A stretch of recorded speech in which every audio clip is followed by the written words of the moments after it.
మార్పు లేదు. మార్పు తీసుకొచ్చేదల్లా మనుషులే. మార్పు తీసుకొచ్చేదల్లా మనుషులే. క్రమము లేకుండా పోతుంది మనుషుల్లో. దైవ సేవకుల్లో క్రమము కనబడటంలా, పాశ్రమంలో క్రమం కనపడటంలా, సంఘములో క్రమం కనపడటంలా, ఆ విశ్వాసంలో కూడా ఏం కనపడటంలా?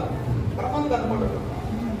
యదా రాజా తదా ప్రజ. రాజు ఏం చేస్తాడో ప్రజలు అదే చేస్తారు. రాజు రాజ్యంలో ఎలా ఉంటాడో ప్రజలు అలాగే ఉంటారు. సంఘములో సంఘ కాపురి ఎలా ఉంటాడో సంఘము అలాగే ఉంటుంది. కానీ ఒకవేళ సంఘ కాపురిలో మార్పు రావచ్చేమో కానీ దేవుని వాక్యములు మాత్రము ఏమి లేదు, మార్పు లేదు. వాక్యము మారనప్పుడు, దేవుడు మారనప్పుడు నువ్వెందుకు మారుతున్నావు? కాలానికి అనుగుణంగా ఎందుకు మారిపోతున్నావు? మార్పు లేదు. మార్పు తీసుకొచ్చేదల్లా మనుషులే. మార్పు తీసుకొచ్చేదల్లా మనుషులే. క్రమము లేకుండా పోతుంది మనుషుల్లో.